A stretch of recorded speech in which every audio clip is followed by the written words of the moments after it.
예수님은 12제자와 함께 하신 마지막 유월절 식사 자리에서 성찬을 제정하셨습니다.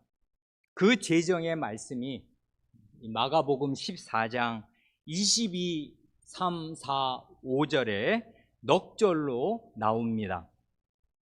그런데 이 넉절의 바로 앞 넉절, 곧 18절로 21절에서는 한 식구와 다름없는 12제자 가운데 한 사람이 예수님을 배반하고 원수에게 넘겨줄 것을 예고하십니다. 그러니 마가복음에서는 배반 예고의 말씀과 성찬 제정의 말씀이 분량이 같습니다. 그런데다 성찬 직후에는 오늘 본문으로 읽은 27절에서 성찬을 받은 모든 제자가 다 예수님을 배신할 것을 예고하십니다. 이렇게 마태와 마가복음에서는 제자들의 배신에 대한 예고가 성찬 기사 앞과 뒤를 감싸고 있습니다. 이처럼 예수님은 제자들이 자신을 배신할 것을 다 아시고 내다보시면서도 그런 제자들을 위해 자기 몸을 내어주시고 피를 흘리시는 것입니다. 이와 같이 마가복음 14장은 예수님의 한없는 은혜와 제자들의 한없는 연약함을 흑백처럼 선명하게 대조하여 보여줍니다. 27절을 보면 예수께서 제자들에게 이르시되 너희가 다 나를 버리리라. 이는 기록된 바 내가 목자를 치리니 양들이 흩어지리라 하였음이니라 하십니다. 바로 앞 조금 전 성찬 제정 직전에는 한 제자가 예수님을 넘겨줄 것을 예고하셨다면은 성찬 직후에는 온 제자들이 다 예수님을 배반할 것을 말씀하십니다.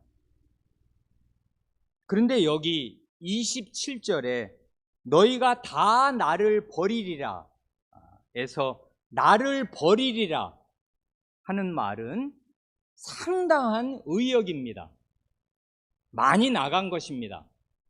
정확하게 직역하면 너희가 다 실족하게 될 것이다 그 말입니다. 미래형이고 수동태입니다. 제자들이 다 넘어지게 될 것이라고 말씀하시는 것입니다. 여기에서 실족하게 되는 것, 수동적으로 넘어지게 되는 것이란 말은 물론 믿음이 약해서 외부의 강압에 의해 넘어지게 되는 소극적인 죄이겠습니다. 그러니 고의로 자의로 예수님을 원수들에게 넘겨준 유다의 적극적인 죄와는 물론 차이가 있겠습니다. 그러나 실족도 죄가 아닌 것은 아닙니다. 예수님은 제자들이 다 넘어지고 실족하게 될 것이라는 자신의 이 예고가 틀림없다는 사실을 구약 성경을 인용하셔서 입증하십니다. 그 인용의 말씀이 27절 하반절이지 않습니까? 이는 기록된 바 내가 목자를 치리니 양들이 흩어지리라 하였음이니라. 이 짧은 인용의 말씀을 보면 이 말씀 안에 세 존재가 나오지 않습니까?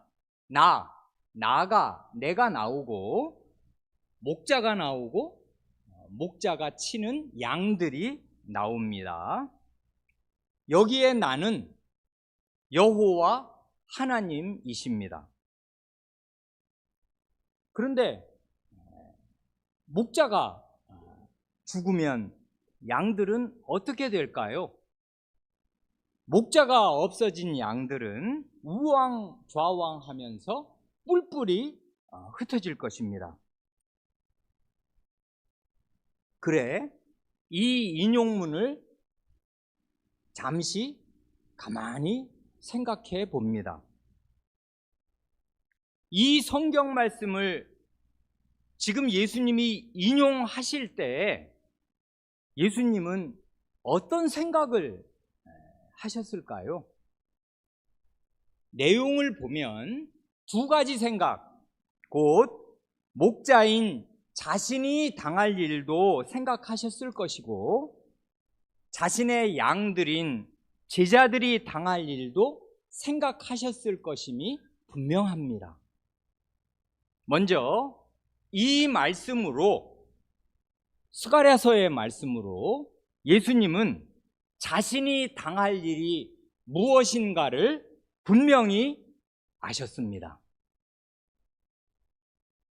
하나님, 다름 아닌 하나님께서 칼로 자신을 쳐서 죽이실 것입니다. 그래, 원문에는 원래 들어있지 않은, 예수님이 이 말씀을 지금 자유롭게 인용하신 것이지 원문을 딱 외워서 토시 하나 안 틀리게 인용하시는 게 아닙니다. 원문에는 내가라는 말이 없는데 내가라고 주어를 만들어 넣으셔요. 그건 본문에 스가랴서 13장 7절에 당연히 전제되어 있는 거니까 내가 목자를 치리니 할 때 그 내가 누군가를 예수님은 아셨고 그건 하나님이시란 말입니다. 하나님이 목자를 치실 것입니다. 그래, 하나님께서 칼로 자신을 쳐서 죽이실 것을 아셨습니다. 바로 앞 최후의 만찬 자리에서 예수님은 인자는 자기에 대하여 기록된 대로 가거니와 하셨지요. 21절이지 않습니까?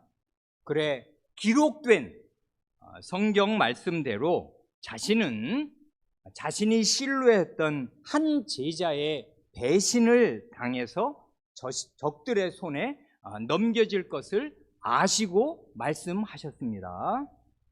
그런데 그 성경의 기록, 배신을 예고하는 기록보다 이 스가랴서의 말씀은 예수님에게 훨씬 더 큰 고통이 되었을 것임에 틀림이 없습니다.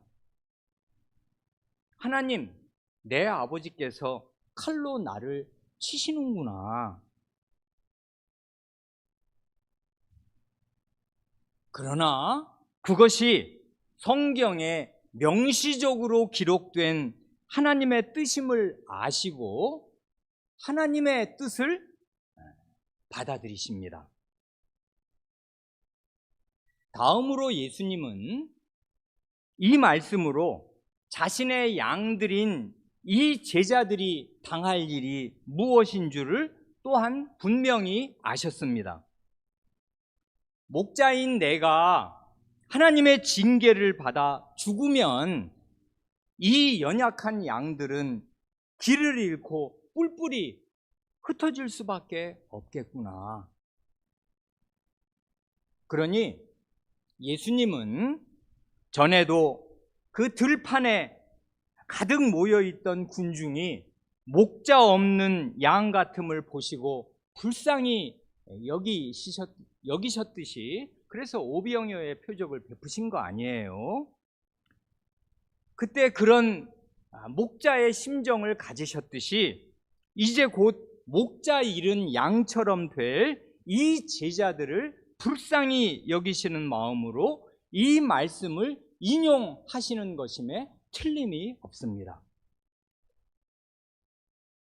우리나라는 양을 안 기르니까 실감이 덜 난다면은 지금 예수님의 심정은 철부지 어린 자식들을 두고 죽어야 하는 부모의 심정과도 같을 것입니다.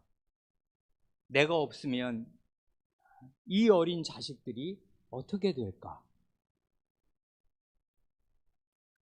그렇지만 예수님의 말씀은 27절로 끝나는 게 아니고 28절로 이어집니다.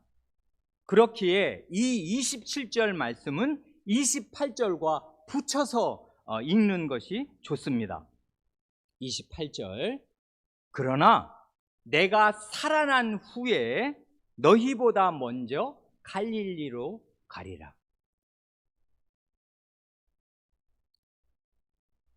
바로 앞 27절에서는 성경을 인용해서 예수님이 하나님에 의해 죽임당하실 것을 말씀하셨다면은 여기 28절에서는 자기 자신의 말씀으로 자신이 부활하실 것과 갈릴리로 먼저 가실 것을 예고하십니다. 그래 이 27절과 28절을 가만히 읽고 또 읽을 때 재확인하게 되는 아주 중요한 사실이 있습니다. 이 사실을 성도 여러분 마음 깊이 간직하시기 바랍니다. 곧 예수님이 고난과 죽음처럼 어둡고 슬프고 비관적인 사실을 여러 차례 말씀하신 것이 틀림없는 사실이지만은 그런 말씀을 하신 직후에는 언제나 예외 없이 부활과 승리에 밝고 기쁘고 낙관적인 말씀을 나란히 하셨다는 사실입니다. 그것이 내내 일관된 한결같은 패턴이었습니다. 마가복음 안에서만 보더라도 사례는 차고 넘칩니다. 그래 마음에 길이 새기시기를 바라서 간단히 그 사례를 들면 이렇습니다. 맨 처음 순환을 예고하시던 게 8장 31절이었잖아요. 그 말씀을 다시 보면 이렇습니다. 인자가 많은 고난을 받고 장로들과 대제사장들과 서기관들에게 버림받아 죽임을 당하고, 여기까지는 끔찍하고 슬프지요. 그 다음 말씀, 사흘 만에 살아나야 할 것을 비로소 그들에게 가르치시되, 그리고 같은 장 8장에서 무리와 제자들에게 누구든지 나를 따라오려거든 자기를 부인하고 자기 십자가를 지고 나를 따를 것이니라. 이건 끔찍하지요. 죽으라는 얘기 아니에요. 지금 너 자신을 부인하고 너는 이 극형의 사형틀을 메고 나를 따라오너라. 그러면 너희는 온 세상의 모욕과 이 손가락질을 당하게 될 것이다. 끔찍합니다. 그러나 그 말씀을 하신 직후에는 38절에서 아버지의 영광으로 거룩한 천사들과 함께 자신이 올 때를 아울러 말씀하셨습니다. 모습이 변형되신 산에서 내려오실 때에도 9장 9절을 읽으면 인자가 죽은 자 가운데서 살아날 때까지는 본 것을 아무에게도 이르지 말라 하고 아주 짧게 죽음과 부활을 동시에 예고하셨어요. 그리고 다시금 정식으로 순환을 예고하신 9장 31절에서도 인자가 사람들의 손에 넘겨져 죽임을 당하고, 그 다음 말씀, 죽은 지 3일 만에 살아나리라 하셨습니다. 10장 33절 이하에서도 보라 우리가 예루살렘에 올라가노니 인자가 대제사장들과 서기관들에게 넘겨짐에 그들이 죽이기로 결안하고 이방인들에게 넘겨주겠고 그들은 능욕하며 침뱉으며 채찍질하고 죽일 것이나. 끔찍하지요. 그러나 그 다음 말씀, 그는 3일 만에 살아나리라. 마가복음 13장 전체에서 아주 두려운 환난이 몰아닥칠 것을 예고하셨지만은 동시에 인자가 구름을 타고 큰 권능과 영광으로 오는 것을 사람들이 볼 것을 또한 말씀하셨습니다. 13장 26절. 그리고 바로 얼마 전에 본 것, 한 여성이 향유를 부은 것이 자신의 장례, 이건 죽음을 전제하는 거니까 난 죽는다, 장례 치르는 거 아니냐, 지금 장례 준비하는 거 아니냐 하고 자신의 장례를 미리 준비한 것이라고 말씀하신 직후에는 온 천하에 복음이 전파될 것을 말씀하셨습니다. 14장 8절 이하. 그리고 여기 오늘 지금 방금 읽은 14장 27, 8절에서도 어김없이 자신이 죽임당할 것을 말씀하신 직후에 또한 살아날 것을 예고하셨습니다. 이게 도대체 몇 번이냐는 말입니다. 8장부터 14장까지 지금까지 꼽은 예가 8번이에요. 예외가 없었습니다. 그러니까 주님의 말씀을 똑바로 안 들어서 그렇지 이 제자들이 그 말씀을 주위에서 붙잡았으면은 이 어둡고 슬프고 가장 비극적인 죽음을 뛰어넘는 부활과 그리스도의 재림이 다 언급되었습니다. 영광이 기다리고 있었단 말입니다. 이것이 기독교입니다. 기독교는 죄에는 반드시 하나님의 심판과 형벌과 죽음이 따른다는 사실을 가감없이 선언하지만은 그와 동시에 이 비극적인 현실을 압도할 영광스러운 미래가, 복되고 기쁜 미래가 하나님과 그리스도 안에 마련되어 있다는 은혜로운 사실을 또한 전합니다. 그래서 기독교의 메시지는 복음, 곧 복된 소식이요 기쁜 소식입니다. 형벌의 죽음을 극복하는 부활의 영광이 제시되고 영생의 소망이 주어집니다. 그래 성경을 읽으면서 과거에 어떤 그릇된 정서에 떨어진 사람들은 순교자 컴플렉스라는 것도 있어요. 자기 십자가를 지고 죽어야 한다. 원래 신자의 삶이란 이런 거지 하면서 얼굴이 그냥 어두컴컴하고, 그래서 기독교인들을 가장 밥맛 없어 하는 그 저질 만화가 그리는 게 시커먼 옷을 입고 엄숙주의자로 사는, 기쁨이라고는 도저히 없을 것 같은 그런 사람의 모습으로 옛날 청교도들을 그려놓았단 말입니다. 그것은 기독교의 진정한 모습이 아닙니다. 절반만 묘사한 사실상의 왜곡이라고요. 기독교 안에 큰 슬픔과 죄에 대한 징벌로 인한 어두움이 있는 게 사실입니다만은 그것을 압도하는 즐거움과 기쁨이 있어요. 그래 이런 균형을 꼭 발견해야 하는데, 잊을 수 없이 성경을 정식으로 제대로 읽기만 하면 잊을 수 없이 주님은 이 양자를 아울러서 말씀하셨습니다. 그런데다 예수님은 부활하신 뒤에, 살아난 뒤에 제자들보다 먼저 갈릴리로 가실 것입니다. 12 제자를 처음 부르셨던 그 갈릴리, 제자들의 고향인 그 갈릴리에서 낙담과 시리에 빠지고 실족하여 넘어진 제자들을 다시 일으켜 세우시겠습니다. 우리가 오늘 또 다른 본문으로 읽은 스가랴 13장 7절 이하에도 이런 같은 취지의 말씀이 있습니다. 목자를 치면 양들이 흩어지려니와, 예수님은 딱 여기까지만 인용하신 거지 않습니까? 그런데 그 13장 7절에 이어지는 말씀을 보면 이래요. 목자를 치면 양이 흩어지려니와 작은 자들, 이 불쌍하고 연약하고 이 작은 소자들 위에는 내가 내 손을 들이우리라. 붙잡아 주겠다. 그리고 9절 맨 뒤를 보면 그들이 내 이름을 부르리니 내가 들을 것이며 나는 말하기를 이는 내 백성이라 할 것이요 그들은 말하기를 여호와는 내 하나님이시라 하리라.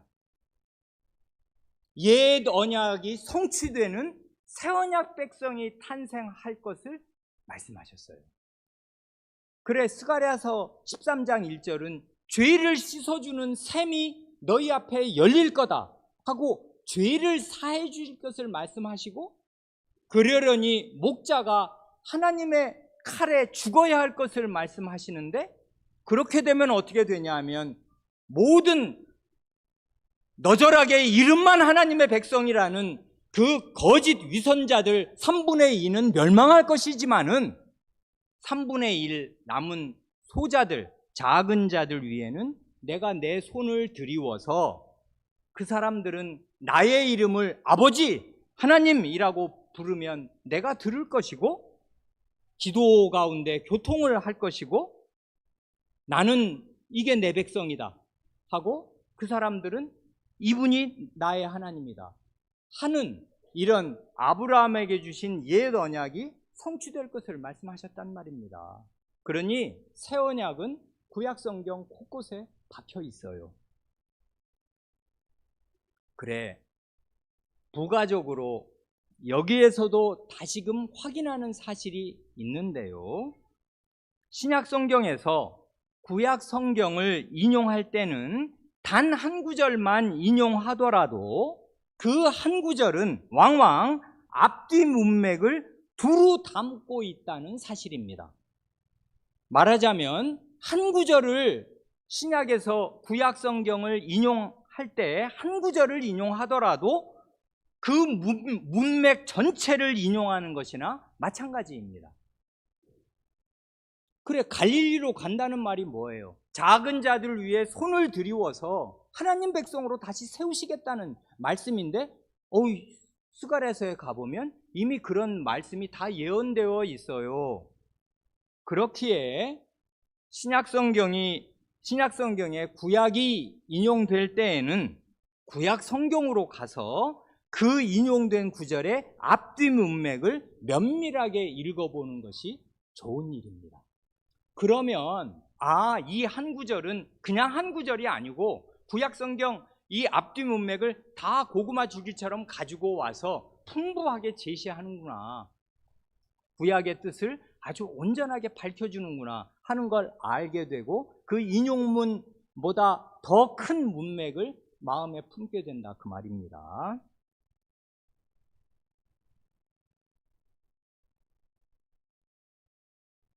그런데 이러한 예수님의 말씀을 듣고 제자들은 어떻게 반응하였습니까? 대부분의 경우에 그랬던 것처럼 베드로가 제일 먼저 용수철처럼 튀어나왔습니다. 29절 베드로가 여짜오되 다 버릴지라도 나는 그리하지 않겠나이다.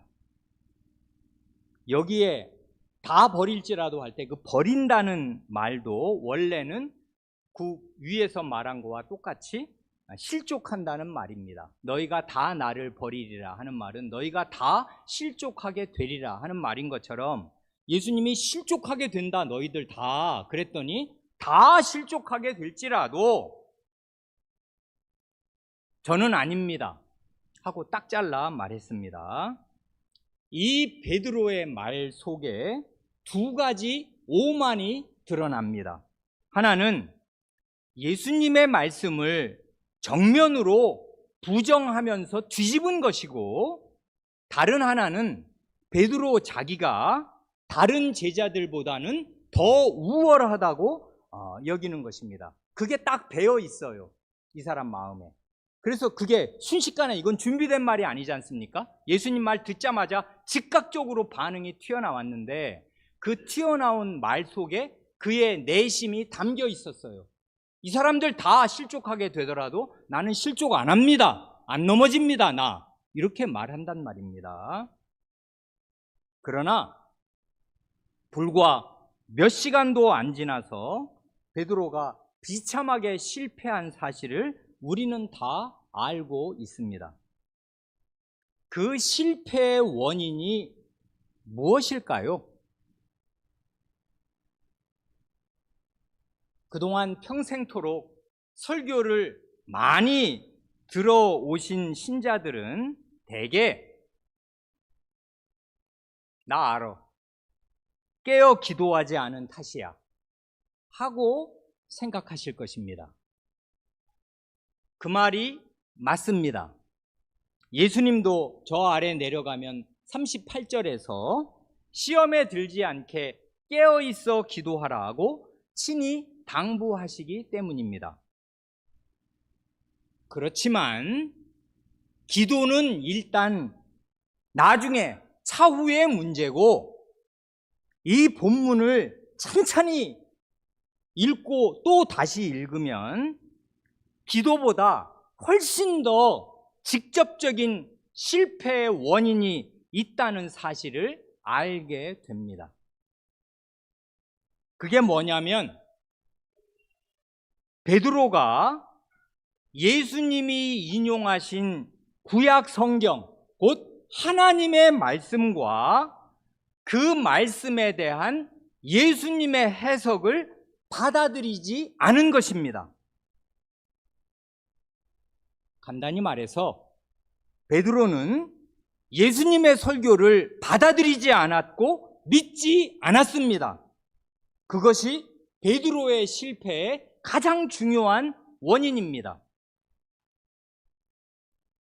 27절에서 예수님은 구약 성경을 인용하셨지 않습니까? 자, 봐라. 하나님의 말씀에 목자를 치면 양들이 흩어질 것이라고 기록되어 있지 않냐. 그리고 그 말씀을 권위 있게 바르게 현실에 적용시켜서 말씀하셨습니다. 그러니 너희들은 다 실족하게 될 것이다. 이처럼 성경의 명문으로 기록된 하나님의 말씀이 예수님의 입속에서 인용되었고, 그에 대한 올바른 해석과 적용이 자기 귀에 들려왔지만은 베드로는 하나님의 말씀과 예수님의 말씀을 믿지 않았습니다. 중요한 건 이거지 않습니까? 왜 안 믿었을까요? 그 말씀의 내용이 자기들의 비참한 실패를 예고하는 말씀이었기 때문일 것입니다. 듣기 싫고 인정하고 싶지 않은 말씀이었기 때문일 것입니다. 나를 찌르시네, 우리를 뭘로 보시나, 졸로 보시나, 형편없는 자들로 말씀하시네. 그럼 하나님의 말씀을 안 믿고 뭘 믿었을까요? 자기 자신의 진정성을 믿었습니다. 나는 절대로 그럴 사람이 아니다.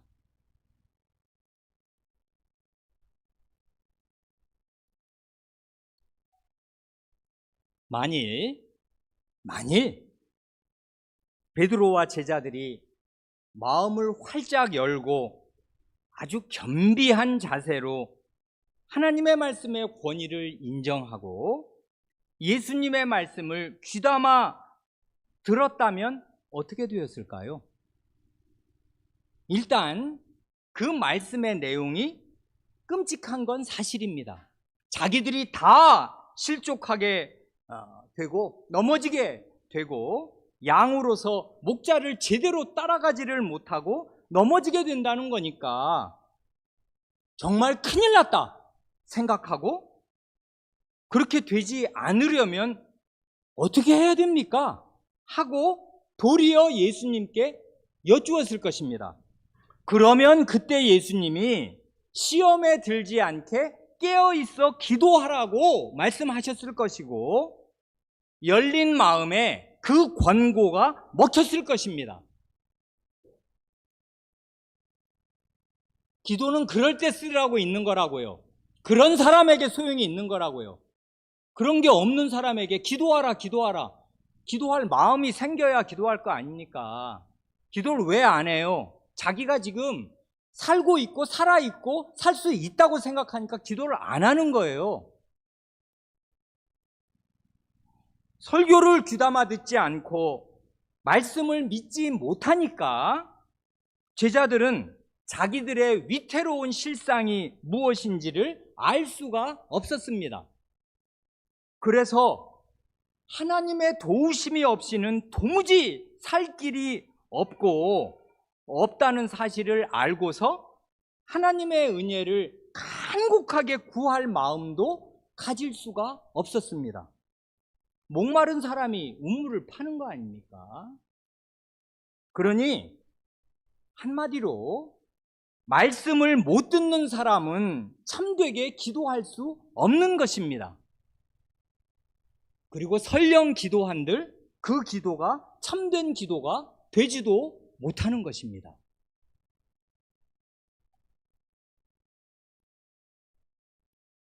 그래 결국 이 예수님의 말씀과 그날 밤에 된 일만을 놓고 본다면은 제자들은 모두 말씀이 돌밭에 뿌려진 씨의 경우처럼 되었습니다. 그 마가복음 4장 16절에 그 16절 이하의 그 유명한 천국 입문의 비유에서 예수님이 이렇게 말씀하셨지 않습니까? 돌밭에 뿌려졌다는 것은 말씀으로 인하여 환난이나 박해가 일어나는 때에는 곧 넘어지는 자요.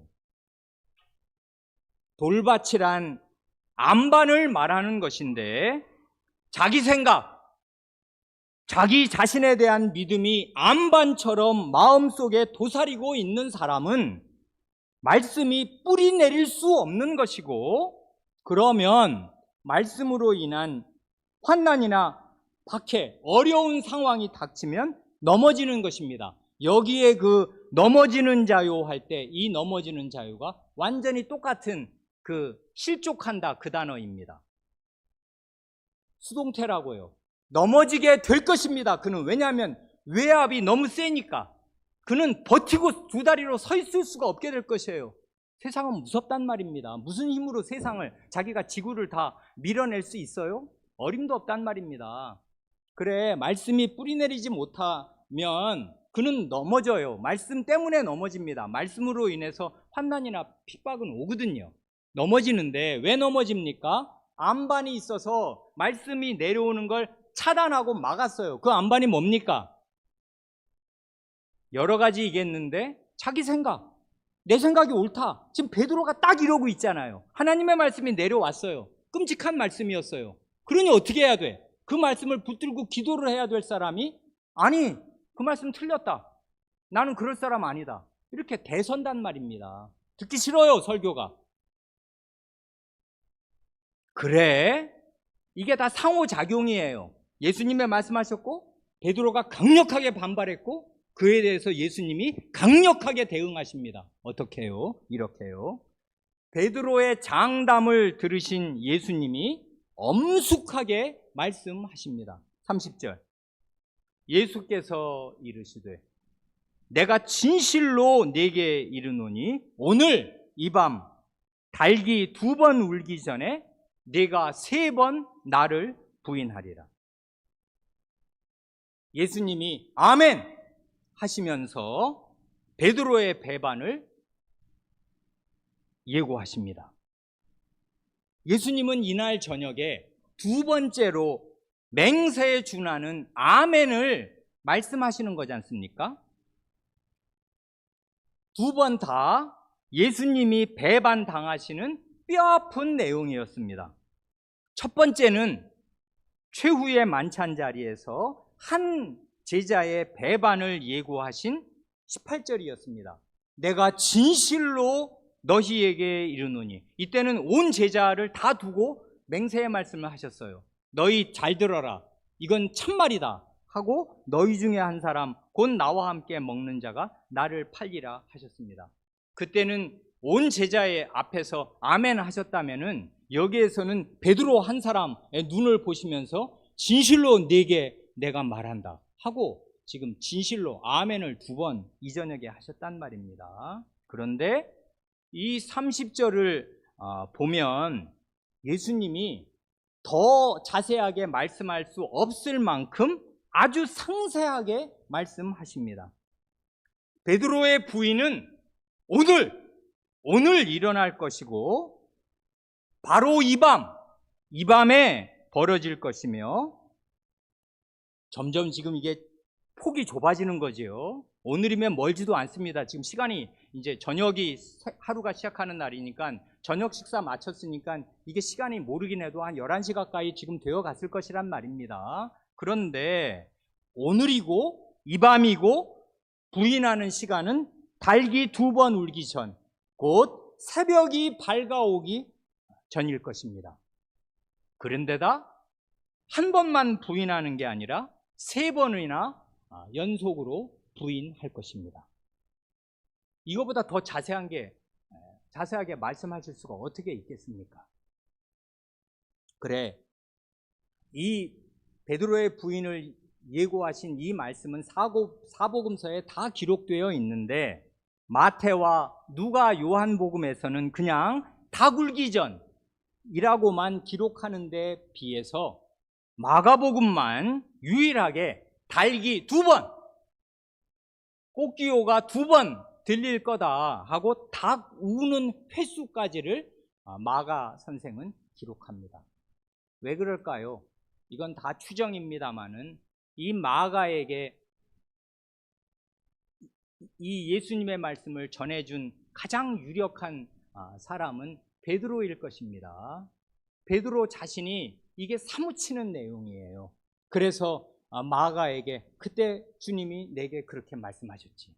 닭이 2번 울기 전에 네가 3번 나를 부인할 거다 하고 말씀하셨다는 것을 마가 선생에게는 말했고 마가 선생은 그것을 자신의 복음서에 기록해 넣었습니다. 마가복음은 아주 가장 짧은 복음서이지만 다른 복음서에 없는 정보들이 잘 찾아보면 꽤 많아요. 그래서 복음서에 4종류가 있는 것입니다.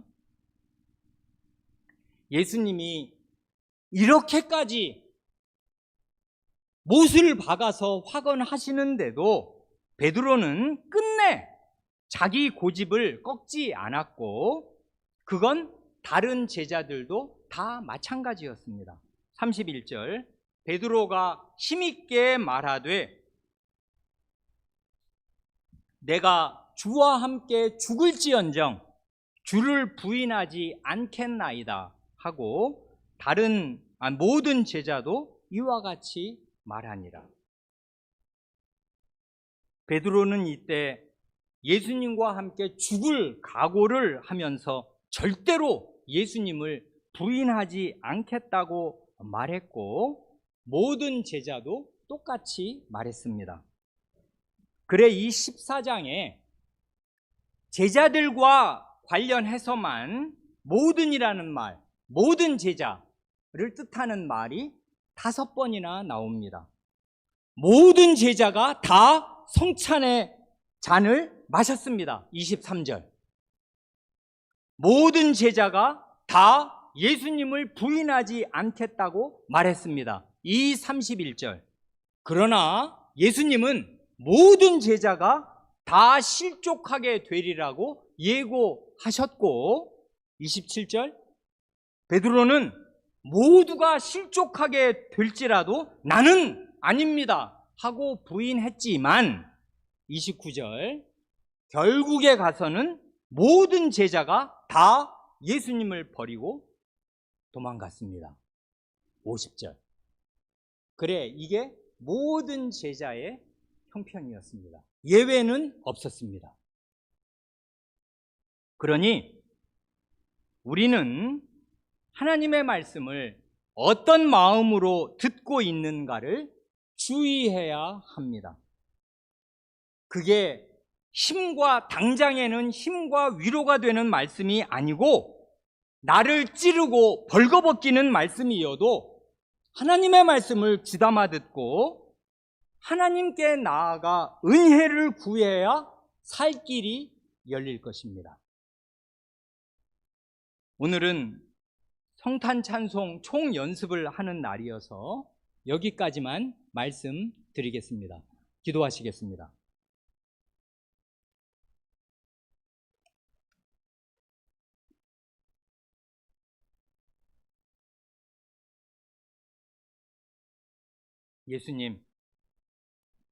예수님께서 마지막 그날 밤에 한없이 외로우셨겠고 3년 반가량을 온 마음과 힘을 다하여 그리스도의 총력을 기울여 길러내신 제자들이 한 사람의 예외도 없이 다 자신을 배반할 것을 아시고 내다보셨고, 그러나 끝까지 그 사람들을 붙드시고 사랑하셨습니다. 제자들의 배반이 예수님께 뼈아픈 것이었겠지만 그보다 훨씬 더 예수님께 충격적이고 감내하기 어려운 고통은 친아버지 품 안에 안겼던 떨어질 수 없는 그 하나님 아버지로부터 사형을 받으시고 떨어져야 하고 증오와 저주의 대상이 되지 않을 수 없다는 그 사실이 예수님을 이 세상에서 가장 외롭고 가장 의지가지 없는 사람으로 만들었겠사옵니다. 이런 예수님께서 그 지옥 고통을 이겨내시고 자신이 부활하실 것과 마침내 아버지의 영광으로 천사들을 대동하고 오실 것을 내다보시면서 그 모든 지옥의 불구덩이를 헤쳐 돌파하셨사오며 자기의 연약한 제자들을 건사하시고 붙드셔서 사도로 하나님의 말씀을 전할 사람들로 세우셨사오니 과연 모든 능력은 오직 주 예수 그리스도 안에만 있사오며 사도라 할지라도 사람은 아무것도 아니요 한없이 연약할 뿐이요 주님을 배반할 뿐인 사실을 저희가 하나님 말씀에서 보옵니다. 그러니 어찌하겠사옵니까? 저희의 이 느슨한 마음, 안이한 마음, 기도할 줄 모르는 이 무지를 벗겨주시고 하나님 앞에 어떻게 벌거벗고 낭떠러지에 서 있는가를 알게 하여 주시고, 그러므로 엎드려 간곡하고 간절하게 하나님의 은혜를 구하는 사람이 되게 하시며, 그리하여 그의 하루가 하나님 앞에 뜻있고 의미 있고 받으실 만한 것이 되게 하여 주시고 자라고 성장하는 하루가 되게 하여 주시기를 구합니다. 그렇지 않고 마음이 강팍하여져서 나이를 먹으면 먹을수록 점점 더 손댈 수 없는 사람이 되고 못되어 고질적인 안반 덩어리가 되어서 하나님 말씀이 결코 그 마음을 뚫고 들어갈 수가 없는 그런 상태로 종신하는 사람이 저희 가운데 없게 하여 주시기를 구합니다. 우리 구주 예수님의 이름으로 기도합니다. 아멘.